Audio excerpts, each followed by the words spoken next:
Terry Blackburn here. I have a property portfolio worth over £10 million. I've built and sold multiple companies, some in seven-figure deals. I wrote two successful books, one won awards all over the world. All of these awards behind me are national and international awards for some of my companies. Coach people one-on-one, and I run masterminds. Now, if you like what I talk about in this session, if you listen to my podcast, you follow us on Instagram, you follow the YouTube page, if you like what I talk about, and I resonate with you and you can relate to me, jump on my website, which is terryblackburnproperty.com. All of the different services that I have is on there. I'd love to work with you and I'd love to help you get to where you want to be, whether that's in property, whether that's in business, whether it's in sales, goal setting, whatever it is that you want to achieve and want to learn. I'm your man. Enjoy the rest of the episode and speak soon. Hi and welcome to the Rags to Riches show with myself, Terry Blackburn. So this episode, I've been asked for this a few times because I've interviewed loads of people on their story, on their journey, on their Rags to Riches story. And you might have seen me at an event, you might have seen me speak on stage somewhere or heard me speak on a different podcast. But on this episode, I'm going to share with you, no holds barred, my story and the lessons I've learned along the way, the good and the bad. So I grew up in Newcastle upon Tyne, if you didn't know that, if you can't tell by the Geordie accent, I'm sure you can. But I grew up in a place called Throckley, in a block of flats, and it was pretty brutal. So, you know, you're talking, I seen my dog when I was a kid get killed by another dog in front of us outside the flat by, a bunch of chavs had this big pit bull. That was pretty brutal. I remember going down the stairwell in the block of flats and there was people taking drugs in the stairwell. It was pretty brutal. We didn't have any money. We really didn't. It was a tough time. But I think that in itself toughened me because at the time you don't know what's going on, right? Because you're a kid. But then when you go to school and start seeing people with better coats than you, better shoes than you, better whatever than you, like you start to think to yourself, even at that age, well, why don't I have these things? That sparked my interest in, right, well, how do these other kids have nice things? Oh, it's because they've got money. Okay, so the parents have got money, so how do I get money then? Yeah, I put my mind on that quite early. And as a kid, all you want is the best, right? You want to have the best things. You want to be the cool kid and all that, right? So yeah, I didn't have no silver spoon. I didn't have no rich parents, nobody gifting us money. I didn't come into any inheritance and I still haven't. I don't think I ever will. And I don't want that. But just to make that clear, regardless of what I've went on to do, up until now, at age 35, I've been gifted nothing. No one's no one's give us any money. I haven't inherited anything. I have no help from, parents or anything. It's all been me. And that's the first lesson. Like, regardless of where you are right now and at what stage, you are and your upbringing and your current financial situation, it doesn't matter because you can go on to achieve more than me or the same as me, regardless where you start. It's all down to your actions, your habits, your choices and behaviours today that determines your future. So went to school, failed everything. I was the kid fighting all the time, taking drugs, selling sweets, selling trainers, selling Pokemon cards and all that carry on. And it was a wild ride at that age. I was just the naughty kid. It was cool to be naughty. It was cool to be a chav. It was cool to DJ and MC and listen to New Monkey and all that stuff. And that's what we did. It was mad, really. I failed absolutely everything. So I failed maths, but I ran one of the largest financial advisory firms in the country.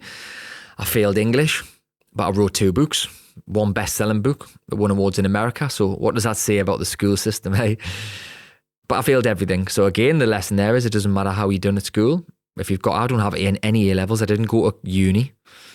I went to be a joiner straight from school because I was pushed into construction and absolutely hated it. I hated it from the second I got up in the morning and had to get 2 trains to the building site, work all day doing something that I hated and 2 trains home. So I was leaving the house at 5 a.m, getting in at 6 p.m, making 120 quid a week when I was an apprentice.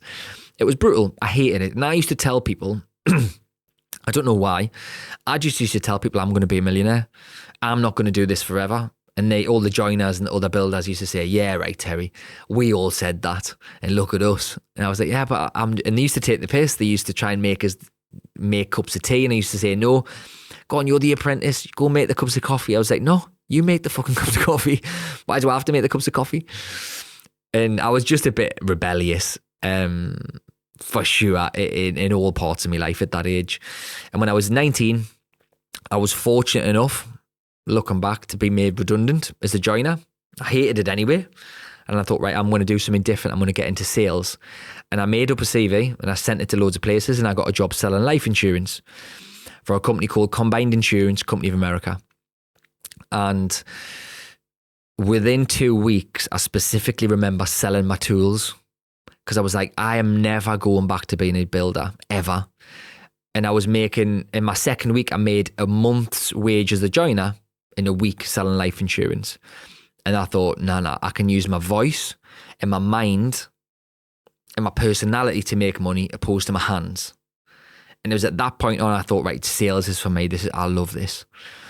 So then worked my way up Combined Insurance Company of America, done really, really well there. Top advisor in the Northeast. I then went to MetLife Europe. I was the youngest ever sales manager for MetLife Europe. MetLife's the largest insurance company in the world.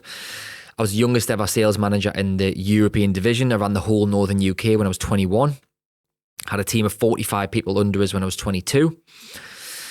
And I just loved it. At that point, I started to buy property. At that point, I was making good money. I was making over 100 grand when I was, 20 odd years old, which was a lot of money back then. And yeah, I just thought at that point, like, I've made it, right? Like, I thought I was the man. I must admit, I was a bit of a knobhead, being daft as young lads do, with loads of money. Buying this stupid house, I had a daft flat on the quayside, and I was doing loads of stupid stuff, which I'm not going to get into on this podcast. But then, yeah, I was 24, and people have asked about the transition from, because I was self-employed working for Combined and for MetLife Europe, the transition for me to set up my own firm when I was 24 was quite easy. It wasn't like I was going into something brand new. I'd already been selling life insurance in volume and been really good at it for 5 odd years. So the transition to set up my own company was quite easy because I'd already been doing it. So I set up my own firm. Year one, we had over 40 staff. It just took off, turning over millions of pounds, making more money than I even knew what to do with at this point. And life was amazing, man. And I was starting to buy properties along the way. And then there becomes a point where in business where for me it did anyway, there becomes a point where you achieve your goals and you start to think, right, what next? So my goal when I set up Bespoke Financial was, I want to be the largest life insurance brokerage in the country. We achieved that. I won awards in Barcelona, where else? All over the shop. I've done a video on this with all my trophies. I forgot there's that many. Parma, Berlin, Krakow, Barcelona, Parma, Vienna, loads of places. And winning all these awards, I was really highly thought of in financial services, young guy winning all these awards with a massive company. It was amazing, but there becomes a point where you achieve what you want and you either sit on it and keep improving on it, or you want something else. And for me, it was I wanted something else. So I'd already been buying property along the way with the profits of the businesses and my income, and buying just some buy-to-lets along the way. And I was really enjoying that. But again, I'd bought 10, 15 buy-to-lets, and I was like, I'm getting a bit bored of buy-to-lets now. I want to do something else. It's seen a bit of a theme here. I kind of flick between different things, started to buy student accommodation, HMOs, Airbnbs. Then I started to get into the bigger stuff. Then I bought the glamping site, the cafe, the 3 hotels, the bar, the restaurant, and I've just acquired a load of these different businesses along the way. And before I go to sort of the next step and where I am sort of now, I think there's some lessons in there. I'm not saying that you should flick between things, because I was lucky enough to have a big team. If I try to do bars, restaurants, hotels, glamping sites, financial advisory firms, life insurance brokers, mortgage brokers, all the things that I was doing, if I tried to do them at the same time early on, they would have failed. I like to do something and get relatively good at it before I go to the next thing. So I'm not saying that you should try and do loads and loads of different things like I do. Like, I only do that now because I've done one thing for a period and got good at it before I went to the next thing. What I think some people do is they dip in and out of loads of different things. What happens is you're not that effective at anything. You end up ineffective in 10 different things. You're far better doing 1 or 2 things really well first before you go to the 3rd thing and the 4th thing. So that's a definite lesson. I wouldn't have been able to make the money that I've made or achieve the things that I've achieved in business or property without a team. So I owe a lot of my success to my team. 100% I do. And I've openly praised them on podcasts before, and I've openly praised them, you know, in award ceremonies and all that, because the success of Bespoke Financial, and Mortgage Genie, I haven't even mentioned that business. I forgot that one. I built Mortgage Genie and sold that as well. That was an online mortgage brokerage when I was 26. But both of those companies, the success of those were down to the staff, the team, having good people around you. You can only go so far if it's just you. And what a lot of entrepreneurs do, and solopreneurs, they'll get really good at something, make a load of money, and then they don't know when to recruit. They don't want to recruit. They want to do everything themselves. There's only so far you can go. And if you have a holiday, or you're ill, or something happens, then you don't have a business. You only have a business when you've got people around you. The definition of a proper business is something that runs and grows when you're not there. And most people don't even have that. Most people don't have enough staff or the systems and processes in place to make sure that business still runs and grows. If they go on holiday, the business dips. Yeah. So that's a definite lesson. You cannot grow to any relative scale without staff and good people around you. And if you really struggle with, let's say, admin, which I do, I'm not very good at admin at all, then you recruit an administrator. Like, I'm quite organized, but because I'm running so many companies now and I'm doing so many different things, I need a PA. So I've got a full-time PA who's on a decent wage. I've got a VA who's in the Philippines as well, who does a lot of the outsourced tasks. I've got an ops manager, and each business I'm involved in, I've got either other directors or other senior team members. The hotels have got managers. The bar and restaurants have got managers. The construction company's got a business partner. The estate agent, I've got a business partner. All of the properties managed by my estate agents. You know, you need people around you, good people around you, in order to scale. And what a lot of people also do, there's another lesson here, and I've done this when I was building the businesses. Certainly at the start, I was like, right, I know I need an administrator. I'm going to get one. I'm going to try and pay someone the cheapest I can possibly pay somebody. You get what you pay for. If you pay someone minimum wage for certain roles, you're going to get shit. If you try and scrimp and save and you just want someone who's low paid, you're going to get a low quality person a lot of the time. If you want good people, which is a great way to scale, you want the best people, you've got to pay the best money. And look at staff as an investment, not a cost. Because you should be recruiting people to either give you time back or increase your income with that business.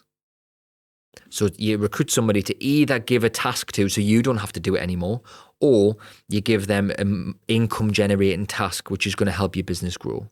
It's only one of those two things. And I think, you know, the better quality person you get in either of those areas is going to help you more, isn't it? They're definite lessons. And I think another point here is diversifying. And diversifying when it's right. There's pros and cons, right? If you go all in on one thing and you never change it, you could really win because you could build a monster. Or if that industry is affected by something like AI, like the economy, like the markets, like new technology, or like a competitor, then you're fucked, right? Going all in on something has benefits. Jeff Bezos, it's his only business, right? Amazon. But it has a lot of drawbacks as well. I'm guessing the next Jeff Bezos isn't listening to this podcast because he's a bit of an exception. I believe that you should diversify. And you might have a business, right?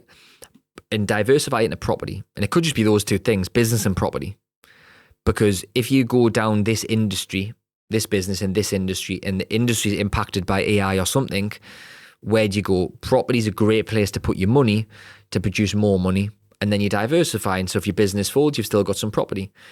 If you just went full-time in property, what happens if something happens to property or the market or regulation kicks in and you've got no other income? You might become unstuck. So I've just always diversified, partly because I like doing different things and partly because I always just thought, maybe it's because I didn't have money growing up. I always thought, like, is this too good to be true? Like, is this going to last forever? Like, I don't know. Did I subconsciously think that? Maybe.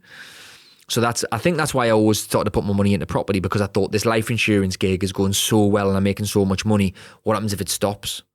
So let's just keep putting my money into property.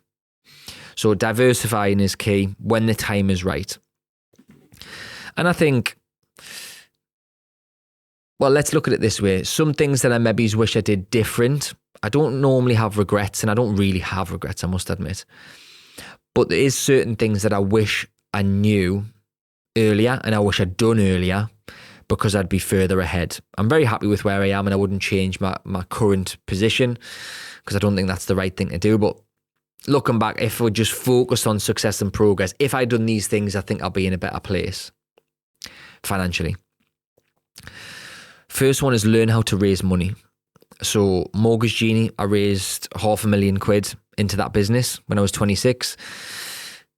Angel investment in property of well over, it's into 7 figures, well over £1 million I've raised into property investments, joint ventures, fixed rates of return and all of that. But I only started to raise money like in 2019. So I used all of my own money up until 2019, and then I started to raise money. I think you've got to learn how to raise money. And if you're new to property, it's going to be tough. You've got to build your credibility and your track record first, and your reputation and your experience before anyone's going to lend you money or invest with you. But if you know that now, start to build your credibility first, experience, get that up, and then start looking for money, because it will elevate you quicker, it'll elevate you higher and fast track your success in property and business.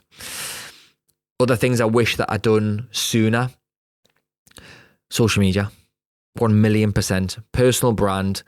I only started my Instagram page in 2020. It's bloody 4 years, actually, thinking about it. That's flew. But I've made a lot of money from my social media page. And I think if I was doing loads of business stuff well before 2020. I got, my first company was 2014. Like, I would have made a lot more money if I nailed social media earlier. And the early adopters of anything are the people that kill it.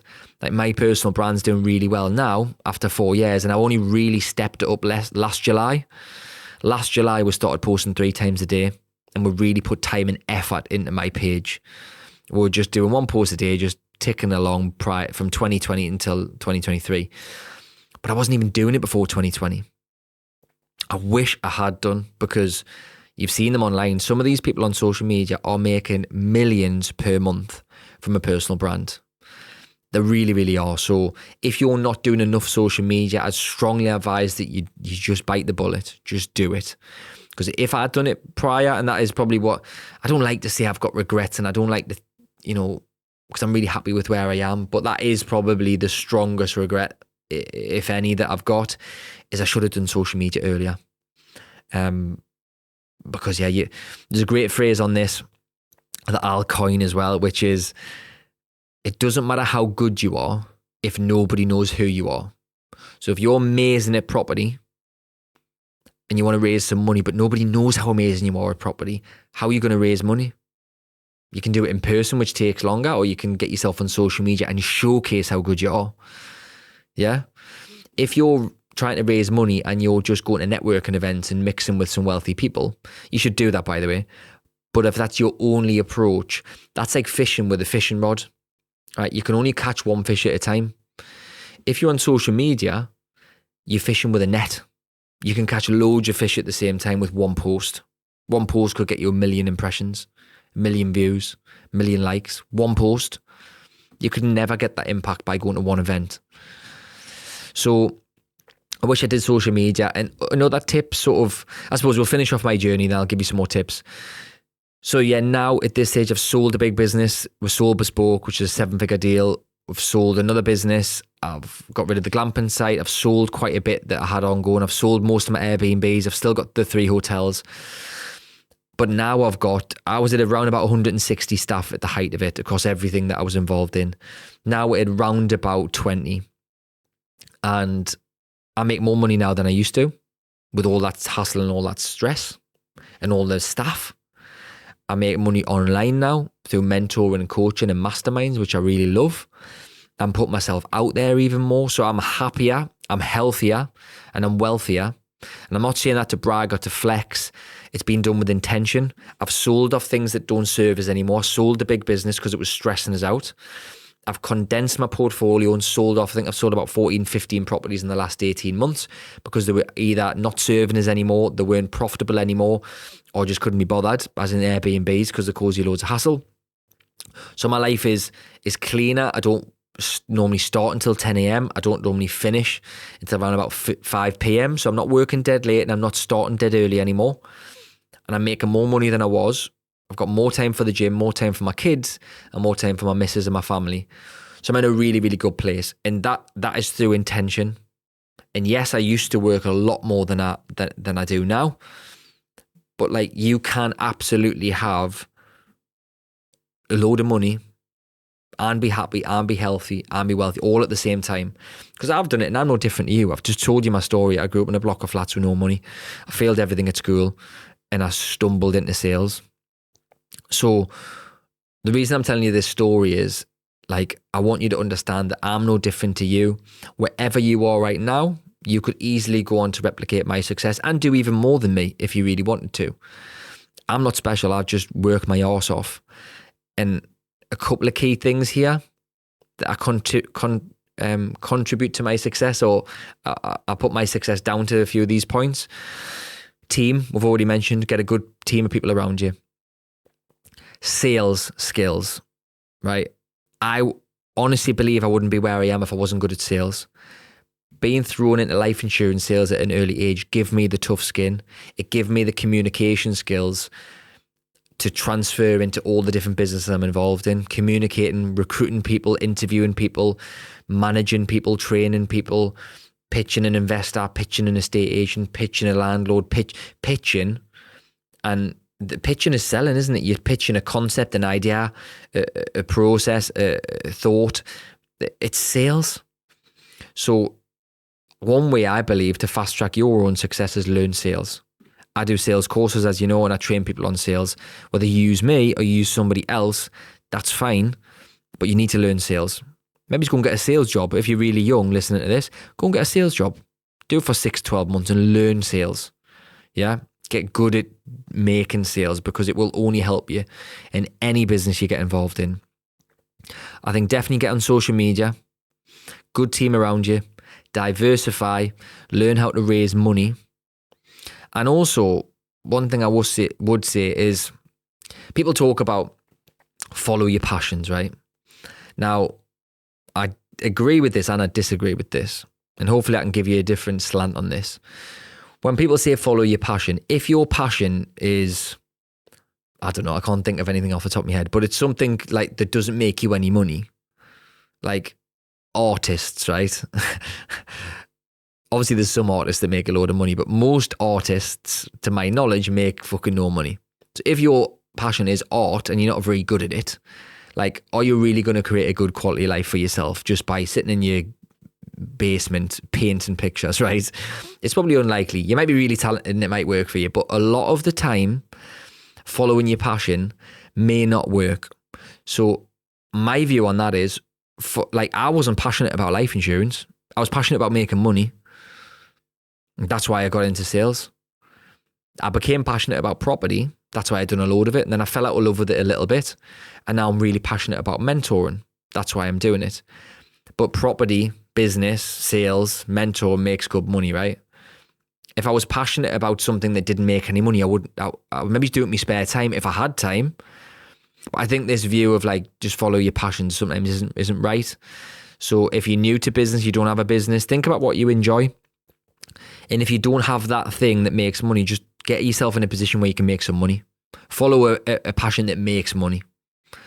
And just to summarize, please take us the right way. I'm not saying any of this to brag or to flex. I'm saying this to inspire and motivate. And I'm not trying to impress you, but I'm trying to impress upon you that you can do this too, regardless where you started and where you are now. With the right actions, with the right guidance, with the right mindset, you can absolutely achieve anything that you want. So That's it, my friends. I hope you've enjoyed it. If I've inspired you, or you know somebody who's maybe in a difficult place or having a difficult time, share this podcast with them on Apple Podcasts and Spotify or YouTube. If you're watching the video, you can share this with somebody. Click the button, share it, send it to the WhatsApp, and hopefully I can inspire them just like I've inspired you. So thanks for listening, and don't just take notes, take action.